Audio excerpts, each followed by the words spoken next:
Laisse Béton. Il suffit parfois de parcourir quelques dizaines de kilomètres pour quitter la grande ville et se retrouver en plein monde rural. Dans cet épisode, je vous emmène à Auger-Saint-Vincent, une commune de l'Oise de 551 habitants, soyons précis, à une cinquantaine de kilomètres à peine au nord-est de Paris. Vous y entendrez le témoignage engagé de Fabrice d'Allongeville, son maire, qui se décrit avant tout comme un militant de l'attractivité des territoires ruraux. Fabrice nous raconte l'histoire qui l'a amené à s'engager pour sa commune il y a près de 20 ans et insiste sur l'importance dans un village de préserver ou de bâtir de toutes pièces un endroit où les liens se font. Car l'histoire n'est jamais finie, répète Fabrice, et on comprend à travers ces mots que ce qui l'anime, au-delà de faire vivre la République au plus près des habitants, c'est de développer des projets, de voir loin et de faire des choses extraordinaires dans un endroit ordinaire. Je suis Amélie Dag, bienvenue dans Laisse Béton et bonne écoute.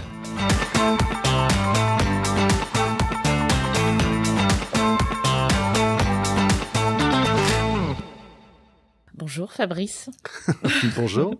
Merci de me recevoir. On est à Auger-Saint-Vincent, dans l'Oise, à moins de 100 km de Paris, je crois. On est vraiment une cinquantaine, oui. Une cinquantaine, au nord-est de à Paris. À vol d'oiseau. Et on est dans le café citoyen du bourg. Est-ce que vous pouvez m'expliquer ce qu'est un café citoyen ? Alors un café citoyen, c'est déjà il y a café dedans, donc c'est un lieu où on peut boire un coup. Et depuis peu, depuis l'agenda rural, on a récupéré une licence 4 gratuitement. Donc on peut boire un peu de boissons alcoolisées aussi, mais pas trop quand même. Et c'est tenu par les bénévoles, par les habitants ou des habitants de l'extérieur du village. Et citoyen parce qu'il y a une vocation citoyenne, c'est-à-dire qui est assumée dans le projet, d'associer les habitants et puis surtout de faire vivre la citoyenneté dans toutes ses dimensions, qu'elles soient politiques ou culturelles. Donc quand je dis politique, c'est dans la mise en débat, des échanges qu'il y a dans les cafés. Et culturelles parce que le pari qu'il y a derrière, c'est de dire que la ruralité continue d'exister et qu'il y a une vraie bagarre à mener pour face à des visions qui pour moi sont aujourd'hui passéistes, c'est-à-dire en gros l'avenir est à la ville et non pas à la campagne, pour faire simple.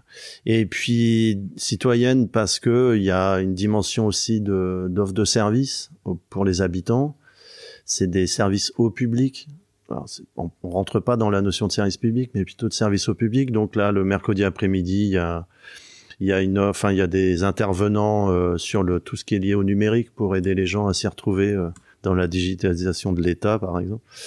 Et puis on a une épicerie avec des produits locaux, puis des produits de première nécessité. Et après, on a le champ culturel puisqu'on organise régulièrement des concerts, du théâtre. Des débats, on a des résidences d'artistes, enfin c'est assez éclectique, jusqu'à accueillir le premier jeudi de chaque mois un service du département qui s'adresse aux aidants, donc il réserve le café et puis le gîte qu'on a aménagé à côté pour aider et accompagner des familles qui font face à des difficultés fortes parce qu'il y a des maladies qui nécessitent la présence d'un membre de la famille en continu, quoi. Donc c'est tout ça un café citoyen. Très bien. Il est ouvert depuis pas si longtemps. Oui, non, c'est contre-intuitif parce qu'on a ouvert ça pendant la Covid. Bravo. Ouais, merci. Ouais. Et donc on a lancé l'association le Café Citoyen d'Auger-Saint-Vincent il y a 1 an. Et puis on a passé notre premier hiver.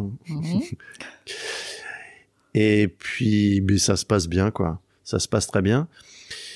Et on a aussi, oui, parce que faut quand même le mentionner, parce qu'il y a pas que, on peut pas s'appuyer que sur les bénévoles dans ce genre de projet. On a associé des services civiques depuis le début du projet. 2 services civiques qui là viennent de terminer leur mission de 7 mois. Rose et Sona qui sont partis. Donc là, on est en train de recruter là actuellement. Et comme c'est adressé aux jeunes, Donc là, c'est le début juin, c'est encore des incertitudes d'orientation. Donc là, on attend.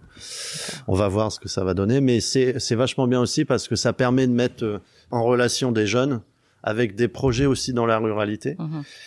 Et ce que moi j'observe, c'est tous les enfants, les jeunes du village, eux, vont avoir en mémoire et répéter à leur génération d'après qu'en fait, il y avait un café dans leur village, quoi. Parce que le dernier café avait fermé il y a 29 ans maintenant. Wow. Donc, de l'autre côté de la place par rapport à là où on est situé. D'accord. Donc, il y a une génération, parce que si on considère qu'une génération, c'est à peu près 30 ans, où il y avait plus rien, quoi. Il y a le lieu de sociabilité, c'était avant tout les manifs du comité des fêtes, la sortie de l'église, et puis quelques manifestations ou des discussions au moment des élections, quoi. Oui. Et encore. Donc là, il y a de nouveau un lieu de vie, c'est très bien comme ça. Ouais. Qui est en plein cœur du village, en plus. Ouais, il est situé sur la place du village, à mi-chemin entre l'église et la mairie. Alors, plus près de l'église parce que c'est un ancien presbytère. Ah oui, d'accord. Donc, voilà. Donc, c'est un ancien presbytère. Donc, ce grand bâtiment-là de 300 mètres carrés, tout en pierre de taille, avec une poutre faîtière à 9 mètres. Donc, il fabrique beaucoup de volume. On l'a aménagé entièrement. Donc, pour moitié, c'est un café citoyen dont je viens de parler. Et pour l'autre moitié, on a aménagé un gîte de tourisme, un meublé de tourisme avec 3 chambres, mais avec un soin sur l'esthétique de façon importante. Quand on a été accompagné par une architecte d'intérieur qui habite le village. Augé-Saint-Vincent est une petite commune, 500 et quelques habitants, je crois, c'est ça? Ouais, 551. 551. Ouais, je tiens à dire 551 parce que dans les villages, l'unité, elle est importante. J'ai bien compris. C'est pas 500, c'est 551, je le noterai. On le disait, on est vraiment tout près de Paris. C'est comment de vivre dans un si petit village aussi près d'une grande métropole? Bon, ça va. C'est comme dans la plupart des villages autour des grands centres urbains, métropolitains ou non. C'est-à-dire qu'il y a un effet pendulaire. Hein. Les gens, beaucoup habitent ici, mais ne travaillent pas sur site, ne travaillent pas sur le village. Quoique maintenant, avec les indépendants et le télétravail, cette perception-là évolue. Ici, on est fibré, donc on se pose plus la question de savoir est-ce qu'il y a du bon débit ou pas. D'accord. Donc toute la relation à la connexion Internet, elle est réglée. Donc ça déjà c'est beaucoup. Mais on a plusieurs. Enfin, il y a des bons côtés et des mauvais côtés. Les bons côtés, c'est qu'on accède à Paris très vite. Pour les enfants, pour les études supérieures, même pour les études inférieures, c'est pas gênant. Donc il y a de l'offre culturelle, voilà. Mais il faut aller à Paris. Mais c'est pas parce qu'on est à 50 km que les habitants d'ici y vont régulièrement. Ouais, je comprends. Contrairement à ce qu'on peut imaginer, les gens, il y a encore des jeunes qui sont jamais allés, quoi. D'accord. Et des personnes âgées aussi. Ils y sont allés que pour des raisons vraiment exceptionnelles. Donc ils vivent à la campagne. Et Augé-Saint-Vincent, même si c'est à 50 km de Paris, c'est pas en Île-de-France, c'est en région Picardie. Et je tiens à dire que c'est en région Picardie parce que avec la fusion des régions, on a toujours été opposé à la région Hauts-de-France, donc merci Hollande. Donc là, on est vraiment dans un territoire picard en ruralité. Donc en fonction des âges et en fonction des métiers, les gens y vont. Alors l'autre particularité aussi, c'est qu'on est situé à 30 km de Roissy, du pôle de Roissy. Donc là, il y a beaucoup d'activités. Les gens font le choix à se dire est-ce qu'on va habiter en travaillant en Roissy? En région parisienne, sur Paris, c'est pour les pilotes, ça concerne pas tous les métiers de la plateforme aéroportuaire, mais ou alors on va à la campagne, et c'est ce qui se passe. Là. On a beaucoup de personnes qui habitent dans le village et qui travaillent sur le pôle de Roissy. Et puis après, pour les études post-bac, c'est beaucoup plus facile pour nous d'aller à Paris. On ne fait pas le choix d'aller à Amiens, qui est la capitale historique de la Picardie, parce que pour aller à Amiens, de là où on se situe, à côté de Crépy-en-Valois, il faut passer par Paris pour ensuite monter à Amiens, quoi. C'est absurde. Et il se passe encore exactement la même chose pour Lille, qui est devenue la capitale de la région de France. Pour y aller, il faut qu'on aille prendre soit le TGV à Charles de Gaulle ou à Gare du Nord, quoi. Donc finalement, entre la région Picardie et la région Hauts-de-France, la situation de notre territoire, c'est d'être plutôt tourné vers Paris. Bien sûr. Que Mais ça nous empêche pas de revendiquer une identité et un ancrage en Picardie, quoi. Ouais, c'est ça la particularité. Alors, vous êtes maire de la commune depuis près de 20 ans, je crois, c'est ça? C'est votre c'est mon quatrième mandat. Ouais. Alors, qu'est-ce qui s'est passé? Pourquoi vous êtes engagé dans cette fonction-là? En fait, mais je vais vous le raconter parce que l'engagement, il tient parfois à pas grand-chose, quoi. Et la suite aussi. Parce qu'au début, j'étais pas maire, j'étais premier adjoint. Et en fait, l'engagement, il s'est fait en 1999-2000. J'ai 3 enfants. J'ai une fille de 29 ans, un garçon de 22 et un de 20. Et donc notre première fille, quand elle était scolarisée, on était délégué de parents d'élèves. Bon, le truc assez classique, hein. Donc un premier investissement pour.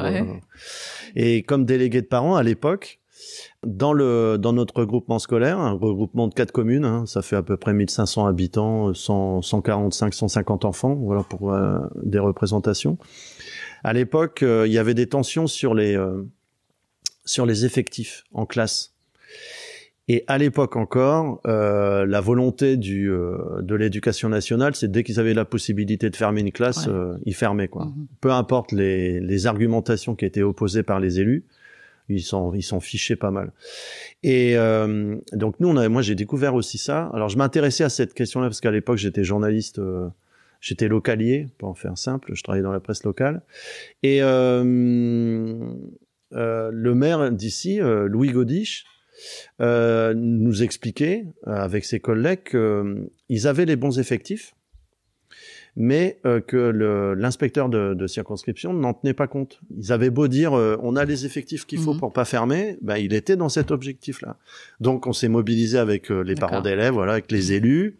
On a fait des manifs, on a voulu bloquer le TGV. Alors on était à 2-3 d'élus avec un passé un peu militant, donc on savait quel type de rapport de force il fallait établir. Et on a été séquestré l'inspecteur d'académie une matinée à Crépy-en-Valois en lui disant c'est pas possible, tout simplement. Et le collègue avec qui j'étais là-bas, lui connaissait une personne au cabinet de Jack Lang à l'époque. Et il l'a contacté. Donc l'inspecteur a vu ça en se disant mais qu'est-ce que c'est ces énergumènes là? Et on demandait un rendez-vous avec le rectorat directement, non pas avec l'inspection académique départementale, mais directement à Amiens, quoi. Donc ça a fait un beau pataquès et on avait des arguments, hein. Donc on était assez tranquille. Et finalement on a sauvé la classe. Et puis, on a eu un poste et demi en plus la rentrée suivante pour l'informatique qui émergeait, etc. Donc, on s'est dit, c'est bien, tout le monde était content, les élus étaient contents, etc. Et est arrivé les élections municipales de 2001. Et du coup, les discussions avec la personne en question se sont poursuivies. Et on s'est dit, mais bon, peut-être que on n'arrête pas d'échanger sur la commune, d'avoir des idées et de faire.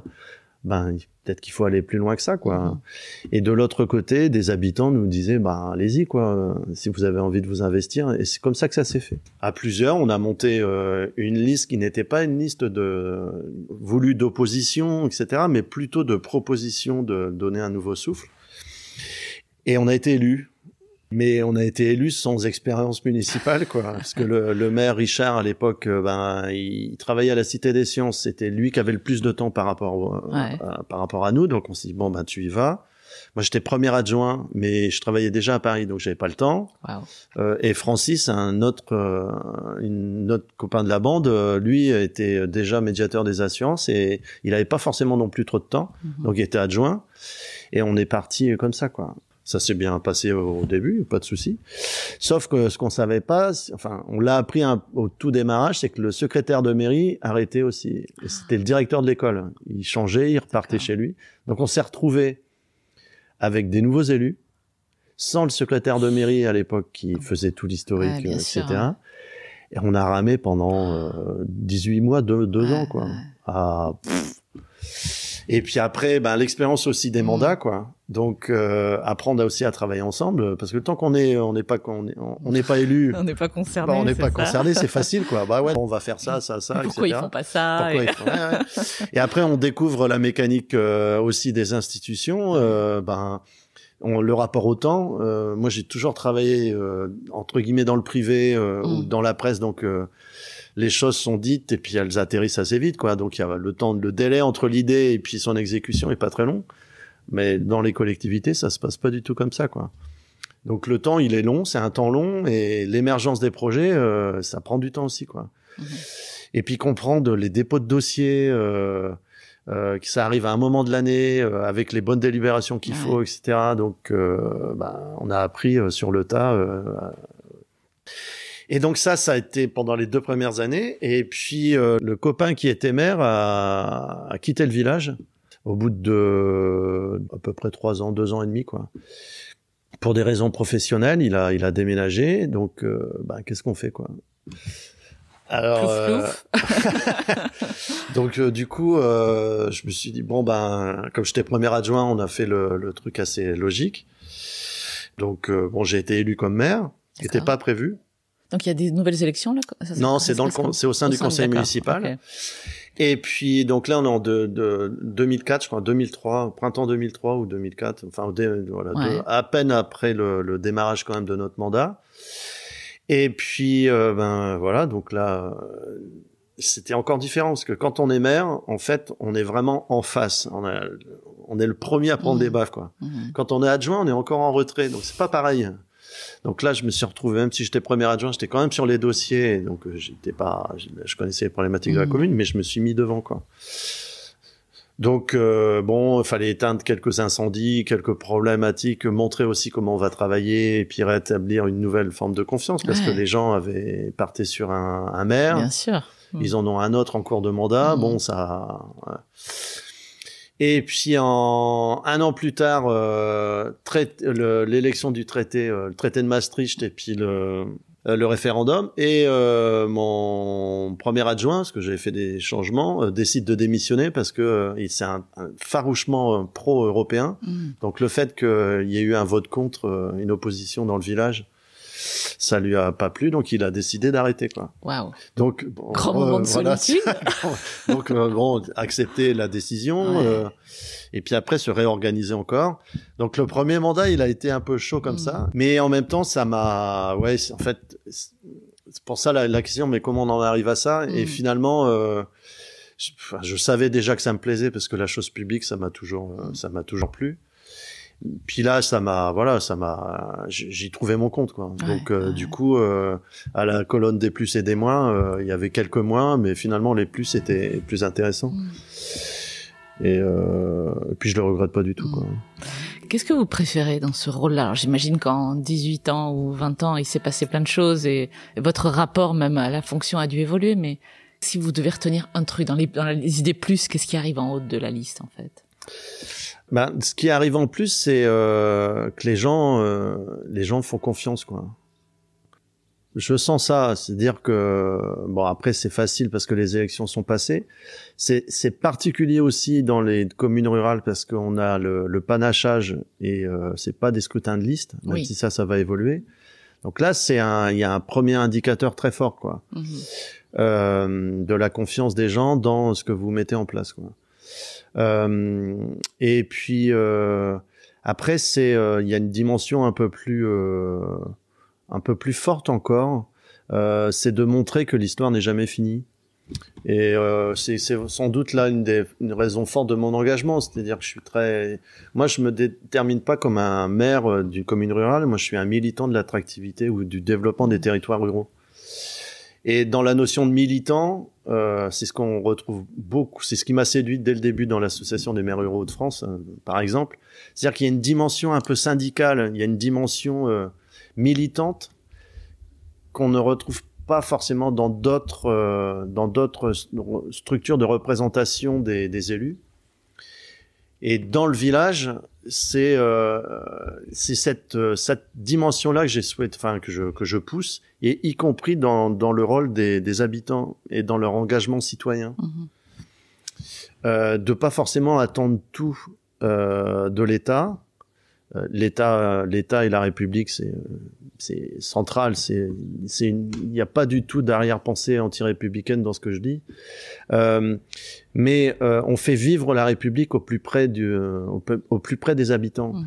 Donc on est dans une dimension politique très forte pour que la République et toute la signification du triptyque républicain s'exprime localement. Liberté, égalité, fraternité, on essaie de le faire vivre au plus près et de montrer aux gens qu'on peut faire des choses, mais ensemble, de façon collective.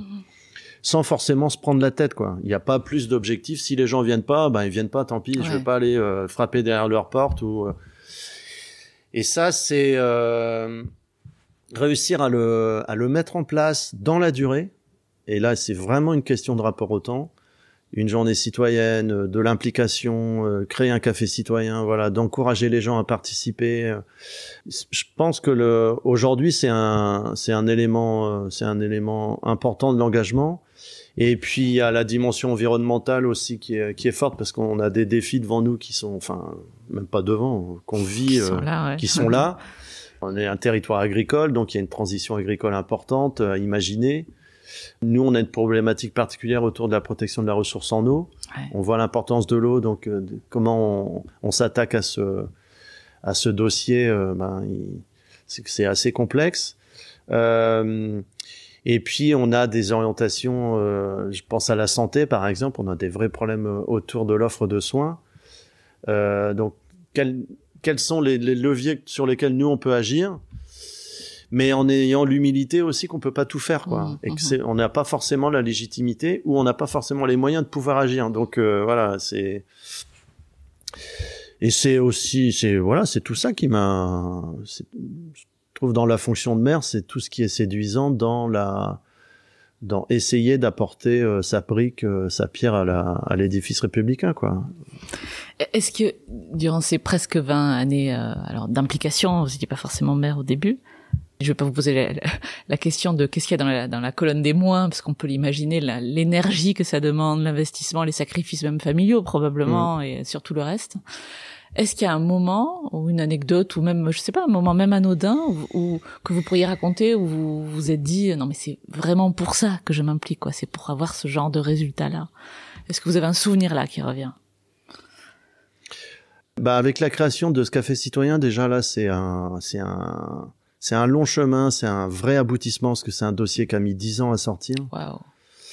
Qui a pris différents chemins, qui a été où j'ai vraiment à un moment donné vraiment douté de la capacité de la commune à pouvoir le porter. Et puis il y a des moments quand je suis en train de partager un verre avec des habitants et qu'on discute et qu'il y a un bon rayon de soleil et quand il y a du calme, on entend les oiseaux et que les gens passent dans la rue, disent bonjour et tout ça, qu'il y a des gamins qui jouent devant le café avec les ballons.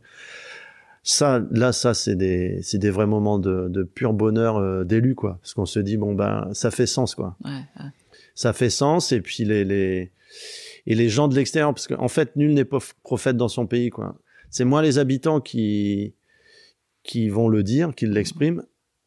C'est plus les gens de l'extérieur de la commune qui se disent mais vous avez vraiment du bol d'avoir un équipement comme ça chez vous, quoi.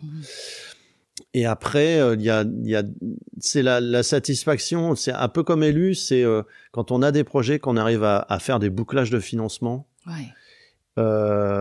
Et de voir que dans les collectivités, même si on a des sensibilités politiques différentes, on peut convaincre des gens de la pertinence d'un projet. Et quand on arrive à leur faire saisir l'intérêt général que ça peut avoir, est-ce que ça peut apporter au collectif municipal, quoi. Ça, il y a des temps de satisfaction. Après, sur les moments de doute, c'est la fatigue et l'usure de s'impliquer dans le collectif, quoi. Mais ça, ça renvoie sur, même si on a une indemnité, moi j'ai 1200 € d'indemnité, donc c'est pas mon métier, je fais autre chose à côté. Mais ça s'apparente quand même à du bénévolat, bien finalement. Sûr. Alors c'est pas comme les bénévoles, je distingue bien les choses, parce qu'au moins nous on a une indemnité de fonction, donc c'est pas un salaire, c'est une indemnité de fonction. Donc des fois, même avec ma famille, avec ma femme, on pourrait aussi faire autre chose, quoi. Mais si on le fait, c'est pas pour faire autre chose. De toute façon, donc ça sert à rien d'imaginer un autre chemin, parce que si on fait ça, on le fait par envie, et on n'attend pas de reconnaissance particulière. Enfin, moi, j'attends pas de reconnaissance particulière. Je sais très bien, et ça, on me l'a dit dès le début, n'attends pas que les gens te disent merci, c'est super, vous êtes formidable, quoi. On cherche pas ça, quoi. On le voit autrement, par contre. Il faut apprendre à le voir autrement, en fait, quand même. Hein. Ouais, faut apprendre à le voir autrement, ouais. Ouais, bien sûr, ouais. Après, il faut aussi saisir que les habitants d'il y a 20 ans sont pas les mêmes aujourd'hui, quoi. Les attentes sont différentes, ça se renouvelle, on a une vision particulière de la ruralité qui n'est pas forcément vue par tout le monde, quoi. Parce que c'est aussi la complexité du projet est là. Ouais. Vous avez des gens qui vont vous dire ouais, mais bon, mon trottoir il est quand même pas terrible, quoi. Je dis oui, mais c'est pas une priorité. C'est quoi votre priorité? On fait un lieu de convivialité où on essaye d'aménager, on fait des espaces verts, on fait des plantations. Ouais, mais c'est pas bien entretenu. Justement, prenez votre binette et allez faire devant chez vous, quoi. Ouais. C'est compliqué parce qu'il y a une relation de service qui s'installe. Il y a des gens qui n'ont plus du tout la main verte. Moi, j'habite dans le milieu rural. J'ai une partie de ma famille qui est d'origine agricole, mais j'ai pas du tout la main verte. Donc et ça, faut l'avoir aussi en tête, quoi. Donc c'est pas parce qu'on habite à la campagne que on est à l'aise avec toute la réalité rurale. Et des gens y viennent pour avoir le calme, d'être tranquille, de pas être dans un milieu dense et tout. Donc il faut aussi qu'ils acceptent que en milieu rural, il y a de l'activité agricole, il peut y avoir des mouches, il peut y avoir des odeurs parfois. Bon, par ici on en a moins parce qu'il y a plus d'élevage. Mais il y a des produits phytosanitaires des pesticides qui sont encore utilisés par les agriculteurs. Donc la cohabitation, elle est complexe, quoi. C'est aussi. Vrai. Vous le ressentez, vous Oui, je le ressens, bien sûr. Ouais. La cohabitation est complexe et il faut surtout faire attention à ce que ça tombe pas dans des relations, parfois même de haine, ce qu'on peut entendre sur les pratiques agricoles, justement, sur l'usage des pesticides. Et puis les problématiques de santé que ça induit, quoi. Donc il faut être vigilant à tout ça pour qu'il y ait de la compréhension de part et d'autre, voilà. Et ça se fait par des endroits comme le Café Citoyen, voilà, j'imagine aussi. Exact. Ça participe. Ouais, ça y participe parce que les agriculteurs font des réunions de travail ici. Et puis, les habitants y viennent. En fait, que ça soit un café citoyen, il faut un endroit dans un village, et quel que soit l'endroit où les gens habitent, il faut un espace où les échanges et les liens se tissent, quoi, se font. Et ça ne passe pas par les réseaux sociaux, ni par la presse, ni par les grands discours politique qu'on peut voir à la télé, quoi. Faut que ce soit direct. Faut que ça soit, faut que les gens se voient, quoi. Ils se voient au niveau physique. Le regard des uns et des autres trahissent souvent une pensée qui est pas forcément celle qui s'exprime. Donc il faut ces lieux de sociabilité. Et aujourd'hui, dans les villages, il y en a plus, quoi. Il y en a plus. Vous disiez tout à l'heure que vous êtes un militant de l'attractivité des territoires ruraux. Alors là, on va pas parler des territoires, même si il y aurait plein de choses à dire. Ce podcast s'adresse plutôt à ceux qui sont attirés par les territoires ruraux. Vous avez commencé à en parler un peu, mais qu'est-ce que vous auriez envie de leur dire à ces gens-là qui sont en ville aujourd'hui et qui se projettent dans une vie plus rurale, on va dire? Est-ce que de votre expérience à la fois sur l'attractivité des territoires, de votre expérience de maire d'une commune rurale, est-ce qu'il y a des choses à savoir, des mises en garde ou des comportements peut-être à avoir quand on s'installe quelque part? Il y a du général et du spécifique. Le général, quand on s'installe en ville ou à la campagne, c'est déjà de s'intéresser à ceux qui sont déjà là, quoi. Donc ça, on arrive quelque part, on va rencontrer les gens. Ouais. Et ça, c'est que ça soit dans un quartier de Paris, de Lille ou de Lyon, ou à Auger-Saint-Vincent, Trumilly, c'est les villages autour, Fresnel-le-Lua, c'est exactement pareil. Et souvent, les greffes ne prennent pas parce que ces premiers pas-là ne sont pas faits, quoi, ou sont mal faits. Le mal premier, fait, ça veut dire pardon. Ça veut dire que si vous allez la première fois que vous voyez votre voisin, c'est parce que vous avez fait du bruit, vous avez invité des gens à une soirée et que vous n'avez pas pris le temps d'aller les prévenir avant, que vous les connaissez pas forcément. Vous allez passer la tondeuse, là si je fais un coup de ruralité, la tondeuse à 21h alors que normalement ça s'arrête à 19h. Ça se passe tout de suite assez mal, quoi. C'est la règle des les 20 premiers mots, les 20 premières secondes et les 20 centimètres du visage, quoi. Si vous arrivez et vous tirez la gueule, les gens vont pas avoir forcément envie d'aller vous parler après, quoi. Donc on a une seule chance de faire une bonne impression. Oui, bien sûr, mais ça c'est général, c'est la relation humaine. Donc que ça soit la ville ou la campagne, c'est exactement pareil.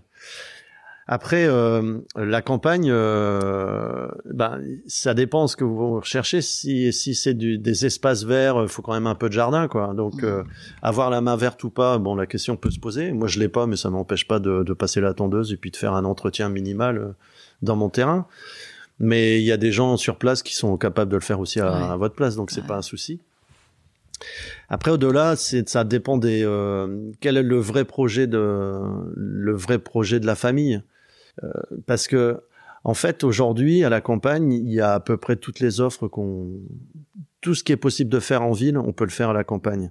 Parce qu'il faut pas non plus se mentir. Qui, à Paris, va au théâtre une fois par semaine, va au cinéma une fois par semaine, ou à l'opéra, va à l'opéra régulièrement, visite 1 à 2 expositions par mois, donc il n'y a pas grand monde en fait. Ouais, bien sûr. Et donc à la campagne, vous pouvez aller au cinéma, au théâtre, à l'opéra, à portée de voiture ou de transport en commun, quoi. Et vous pouvez le faire.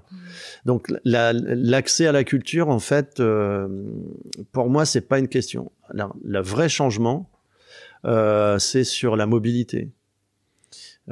Sans voiture ou sans transport individuel, on va pas forcément parler de voiture, mais sans transport individuel, c'est compliqué, et voire même très compliqué, voire impossible, de pouvoir se déplacer en milieu rural. Cette dimension-là, il faut vraiment l'intégrer. Et après, il y a une saisonnalité qui est sans doute un peu plus marquée aussi. Quand c'est l'hiver, il y a de la neige, ça peut être compliqué de se déplacer. Voilà, donc les infrastructures sont moins importantes. Il faut sans doute être aussi un peu plus patient sur l'accès aux services.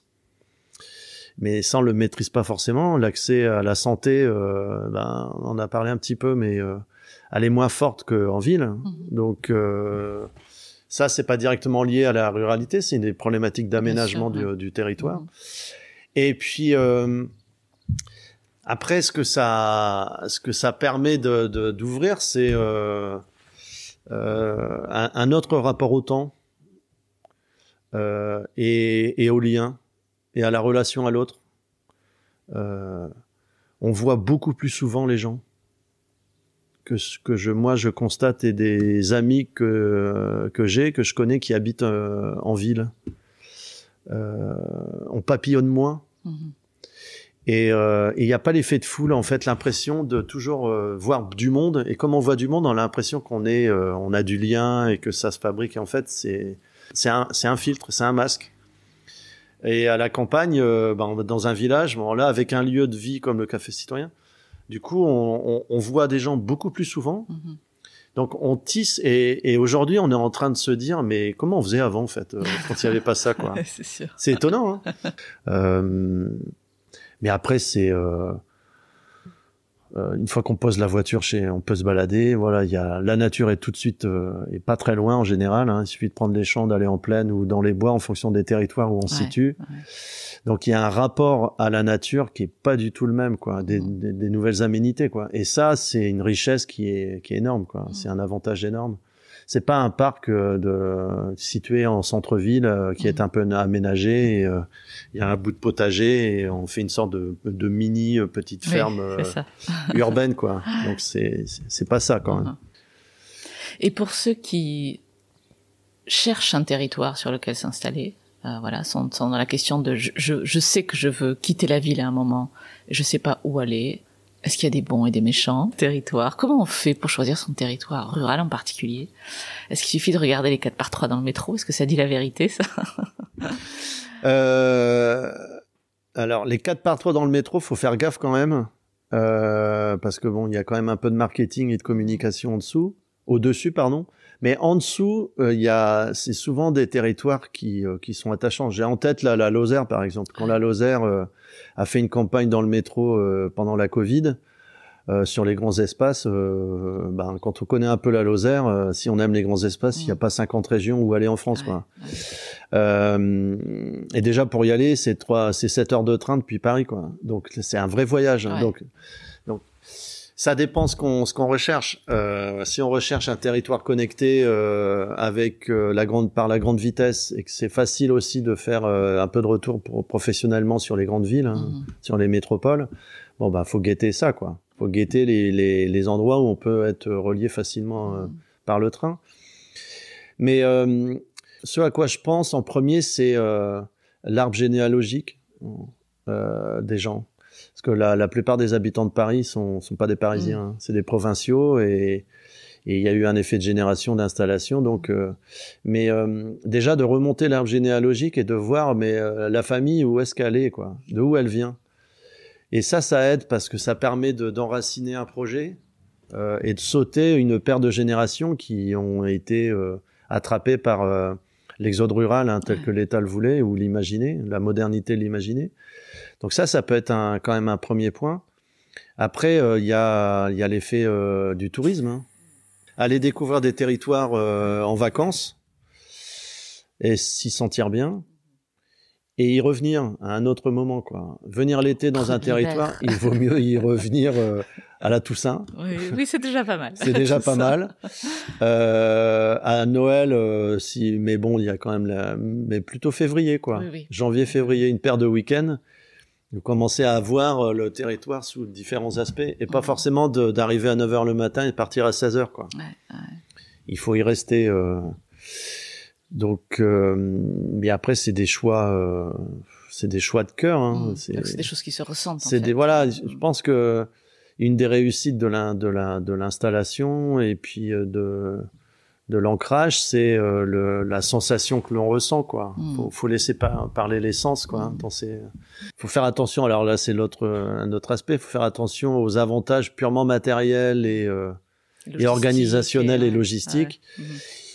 Parce que c'est des choix de vie et c'est des vrais virages de vie, quoi. Donc faut pas regarder que le véhicule pour réussir à tourner, quoi.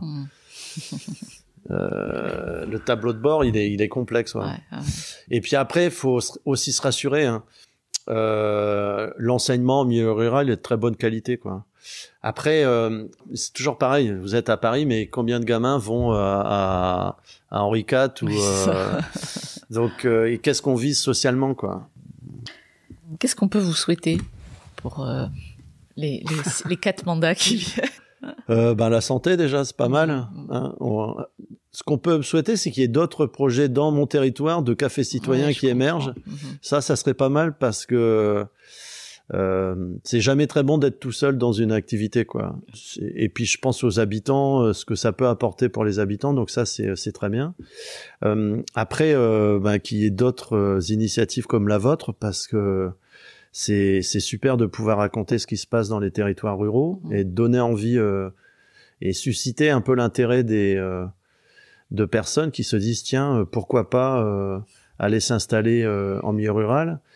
Et puis de renvoyer, qu'on fasse changer un peu l'image, et ça on essaye de s'y employer, mais c'est compliqué, d'arrêter d'opposer la ville et les champs et les uns et les autres, quoi. Et en fait, la liberté, égalité, fraternité, la liberté de pouvoir s'installer là où on a envie, c'est quand même précieux, quoi. C'est fondamental.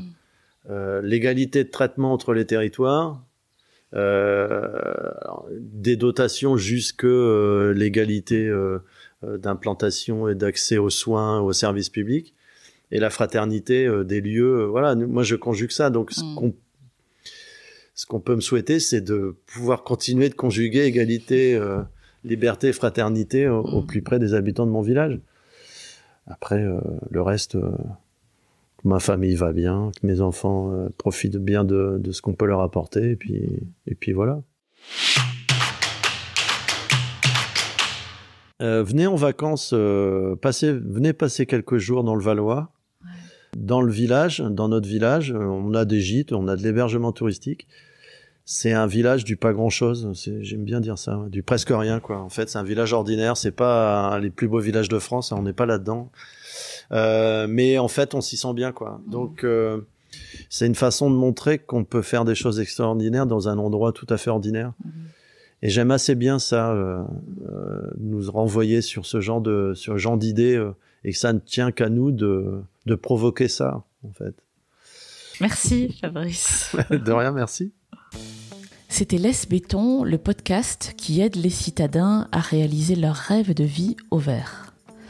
Si vous voulez réagir à cet épisode, témoignez vous-même au micro de Laisse Béton ou me suggérer des invités.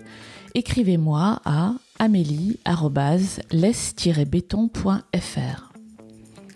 Laisse Béton est également présent sur Instagram, Facebook, Twitter et LinkedIn. Si vous aimez ce podcast, abonnez-vous sur Apple Podcast, Google Podcast, Spotify ou Deezer. Décorez-le d'étoiles sur votre appli de podcast préféré et parlez-en autour de vous, c'est encore le meilleur moyen de le faire connaître. À très bientôt.